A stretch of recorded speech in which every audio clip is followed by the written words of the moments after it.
प्रथमं शैलपुत्री च।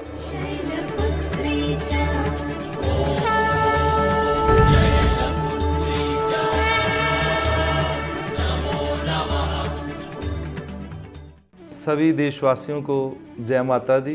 The earth news परिवार की तरफ से आप सभी को चैत्र नवरात्रों की हार्दिक शुभकामनाएं। इसी मंगल कामना के साथ मैं पंकज शास्त्री आप सभी को नवरात्रों के बारे में और उसकी पूजा के बारे में बताने जा रहा हूं। तो जिस तरह चैत्र शुक्ल प्रतिपदा विक्रमी संवत लेकर आती है, वही विक्रमी संवत जो संपूर्ण वर्ष भर हमारा हिंदू परंपरा के अनुसार चलता है, तो उसी के आधार पर माँ के 9 स्वरूप हैं। एक बार मार्कंडेय ऋषि जी ने ब्रह्मा जी से पूछा कि हे प्रभु, माँ भगवती के जो 9 स्वरूप हैं वो क्या हैं और किस तरह से उनकी उत्पत्ति हुई है, कृपया आप मुझे बताइए। तो ब्रह्मा जी कहने लगे कि हे ऋषिवर, हे ब्राह्मण, यद गुह्यम परमम लोके सर्व रक्षा करम निनाम यन्न कस्य चिदाख्यातम तन्मे ब्रूहि पितामह। तो इस पर ब्रह्मा जी के ये वाक्य थे कि हे ब्राह्मण, प्रथमम शैलपुत्री च द्वितीयम ब्रह्मचारिणी तृतीयम चंद्र घंटेति कूष्मांडेति चतुर्थकम पंचमम स्कंदमातेति षष्ठम कात्यायनीति च सप्तमम कालरात्रीति महागौरीति चाष्टमम नवमम सिद्धिदात्री च नवदुर्गाय नमो नमः। कि हे ऋषिवर, माँ भगवती के 9 स्वरूप हैं, जिनमें सबसे पहले माँ शैलपुत्री का स्वरूप आता है। चैत्र शुक्ल प्रतिपदा के दिन माँ भगवती शैलपुत्री के स्वरूप की पूजा बड़े विधि विधान और श्रद्धा भक्ति के अनुसार करनी चाहिए, जिसमें सर्वप्रथम क्षेत्रीय बीजन और माँ भगवती की प्रीत्यर्थ कलश की स्थापना करना चाहिए। घट स्थापन के लिए शास्त्रों ने ब्राह्म मुहूर्त का समय अति उत्तम कहा है, क्योंकि इस बार पंचकों का भी थोड़ा प्रकोप रहेगा। तो प्रातः 7:30 से लेकर 9:30 तक की अवधि के बीच में ही माँ भगवती की क्षेत्री की स्थापना करें और कलश स्थापन करके कन्या पूजन के साथ माँ भगवती की अखंड ज्योति को प्रज्वलित कर देना चाहिए। तो इस पूजा में जो जो सामग्री आपको चाहिए मैं अभी बताता हूं। जैसे माँ की पूजा के लिए रोली, मौली, चंदन, अक्षत और फूल माला, फल, मिठाई, पंचामृत इत्यादि सामग्री लेकर माँ शैलपुत्री का पूजन करें। तो भक्तों, यहां पर प्रश्न ये उठता है कि मां शैलपुत्री कैसे उत्पन्न हुई। जिस तरह मां भगवती के कुंजा शक्तिपीठ हमारे संपूर्ण भारतवर्ष में भी हैं और भारत के बाहर भी हैं, तो उन सब में मां पार्वती जी का ही स्वरूप है। जब दक्ष यज्ञ भंग हो गया तो मां पार्वती के बचे हुए शरीर को भगवान शंकर ने अपनी पीठ पर उठाकर संपूर्ण ब्रह्मांड का भ्रमण किया।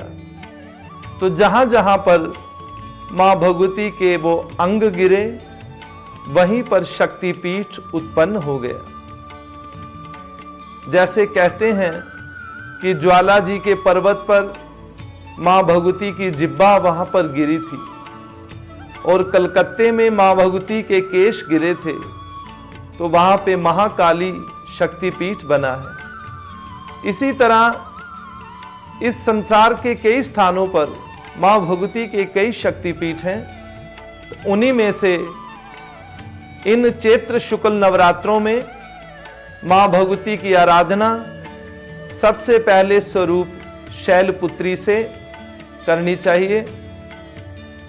हिमालय राज और उनकी पत्नी ने मां भगवती की आराधना की। कई वर्षों की तपस्या के बाद मां पार्वती उन पर प्रसन्न हुई और उन्हें वर मांगने के लिए कहा। तब हिमालय राज ने मां भगवती को अपनी पुत्री के रूप में वर प्राप्त किया। शैल का मतलब है कि हिमालय राज जो पर्वतों का राजा है, और उसकी जो पुत्री है उसी का नाम है पार्वती। तो नवरात्रों में मां भगवती की सभी सामग्री एकत्रित करके नारियल, दुपट्टी और मां की पूजा की सामग्री लेकर अखंड ज्योत प्रज्वलित करके पहले नवरात्रे से हमें पूजा और पाठ को प्रारंभ करना चाहिए। शैलपुत्री मां की आराधना के लिए सुंदर लाल रंग के वस्त्र और आभूषणों से सज्जित होकर सभी माताएं बहनें मां की पूजा करें। मां शैलपुत्री जिनको संतान नहीं होती उन्हें संतान देती हैं, और जो अपने बच्चों से सदा खिन्न रहते हैं, दुखी रहते हैं, उनको भी प्रसन्नता देने वाली है मां शैलपुत्री। किस मंत्र के साथ मां भगवती की आराधना करनी चाहिए, आइए अब उस मंत्र का उच्चारण करते हैं। ओम नमो देव्यै महादेव्यै शिवायै सततम नमः। नमः प्रकृति भद्रायै नियता प्रणता स्मता।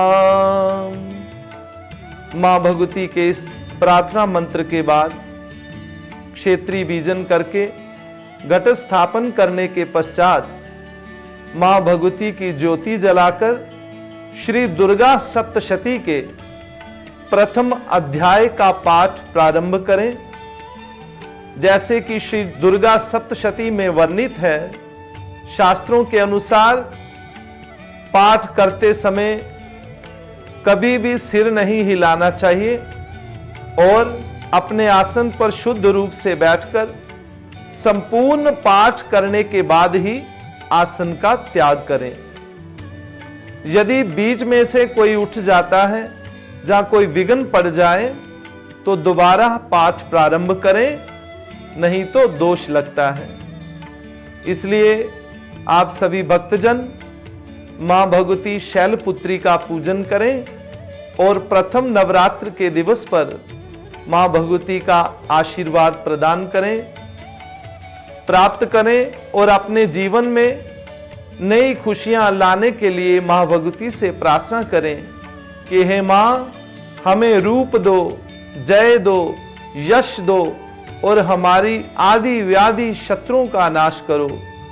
इसी शुभ कामना के साथ मैं पंकज शास्त्री आप सबसे विदा लेना चाहता हूं।